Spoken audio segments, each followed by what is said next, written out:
Bonjour Jean-Luc. Bonjour Marie. Alors moi j'ai jamais eu de massage et j'aimerais bien savoir comment je peux faire pour savoir que la masseuse à qui je vais avoir affaire sera bien et j'aurai une bonne prestation. En fait, tu recherches un massage de qualité, ou du moins tu veux t'en assurer. Ouais. À mon avis Mhm. personnel, en mon sens, la qualité d'une bonne prestation va s'articuler sur deux axes. La technique et le savoir-faire et le savoir-être de la personne D'accord. qui va le prodiguer. Mhm. La technique va représenter tout d'abord, à vérifier, les formations et surtout la certification. D'accord. Comme quoi c'est bien correspondant. Mhm. Comme quoi, si un massage californien est prodigué, la personne a bien été formée.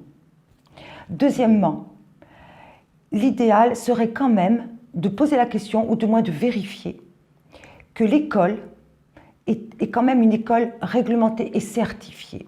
C'est un label de qualité. Le troisième point, et à mon avis c'est un essentiel et un incontournable, c'est que la praticienne puisse prendre en compte tes besoins et tes demandes, à savoir te prodiguer des conseils entre ce que tu souhaites et ce dont tu as besoin, et éventuellement pouvoir répondre à tes questions, si questions tu as. D'accord. Merci. Et moi j'ai une question.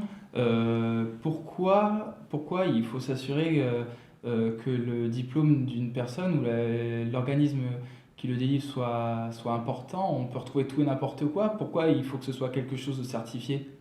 Parce que la profession de masseuse du bien-être n'est pas réglementée.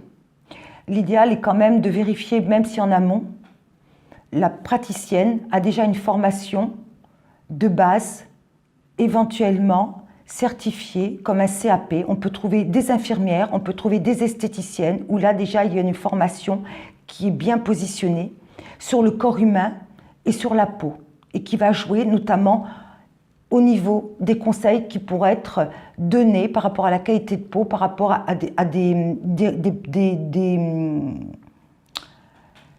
par rapport à des choses que l'on pourra détecter. C'est déjà synonyme de qualité. Ok, très bien. Bon, avec ça déjà On devrait y arriver. on devrait y arriver, ouais, on devrait en savoir un peu plus parce que c'est vrai que sur un premier massage, c'est pas toujours facile de choisir.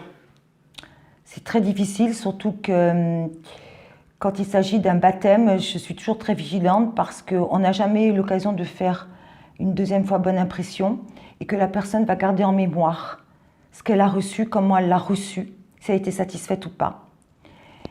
Et ensuite, éventuellement, soit de se dire c'est une mauvaise expérience, je ne tournerai pas, soit au contraire, c'était un beau rêve que j'ai vécu et j'ai envie d'y retourner et j'ai Ah envie ouais, ça c'est d'anticiper important. et j'ai envie de continuer.